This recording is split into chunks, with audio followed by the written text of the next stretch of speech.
ನಮ್ಮ ಈ ಸಮಾಜದೊಳಗ ಅತ್ಯಂತ ಕಡು ಬಡತನದ ಮಕ್ಕಳಿದಾರ. ಓದಾಕು ಸಹಿತ ಅವರಿಗೆ ಕಲಿಸಲಾರದಷ್ಟು ಸಹಿತ ಬಡತನದ ಅಂತ. ಅದಕ್ಕಾಗಿ ಅಂತ ಬಡ ಮಕ್ಕಳಿಗಾಗಿ ನಿಮ್ಮ ಶ್ರೀಮಂತಿಕೆಯನ್ನ ನೀವು ದಾನವನ್ನ ಮಾಡ್ರಿ.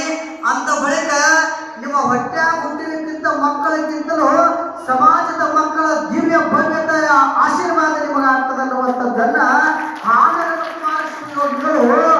ಶಿರಸಂಗಿ ಲಿಂಗರಾಜ ದೇಸಾಯಿ ಹೇಳುತ್ತಾರೆ. ಅಂತೆಯೇ ಅವರು ಸಾವಿರಾರು ಎಕರೆಯ ಭೂಮಿಯನ್ನು ಈ ಸಮಾಜಕ್ಕೆ ದಾನ ಮಾಡಿದ್ರು. ಇವತ್ತ ಶಿರಸಂಗಿ ಲಿಂಗರಾಜ ದೇಸಾಯಿ ಕೊಟ್ಟಿರ್ತಕ್ಕಂಥ ಭೂಮಿ ಒಳಗ ಬೆಳಗಾವಿ KLE ನಿರ್ಮಾಣ ಆಗ್ತದಂದ್ರ ಇದು ಕರ್ನಾಟಕದೊಳಗ ಅಲ್ಲಲ್ಲಿ KLE ಸಂಸ್ಥೆಗಳು ಎಲ್ಲಿದಾವ ಯಾವ ಜಾಗದೊಳಗ ಕಟ್ಟ್ಯಾರ ಅಂದ್ರ ಅದು ಶಿರಸಂಗಿ ಲಿಂಗರಾಜ ದೇಸಾಯಿ ಅವರು ಭೂದಾನ ಮಾಡಿದ ಜಾಗ ಒಳಗ ಆ ಕಟ್ಟಡಗಳು ಶಿಕ್ಷಣ ಸಂಸ್ಥೆಗಳು ನಿರ್ಮಾಣಗೊಂಡವಂದ್ರ ಅದಕ್ಕೆ ಶಿರಸಂಗಿ ಲಿಂಗರಾಜ ದೇಸಾಯರ ಉದಾರತೆ. ಅವ್ರಿಗೆ ಇನ್ನೊಂದು ಹೆಸರು ಇರುವಂತ್ರಿ ತ್ಯಾಗವೀರ.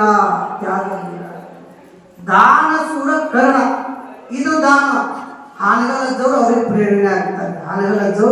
ಪ್ರೇರಣೆ ಆಗ್ತಾರೆ. ಇದು ಏನದ ಈ ಸಮಾಜದೊಳಗ ದಾನ ಮಾಡತಕ್ಕಂಥ ವ್ಯವಸ್ಥೆ.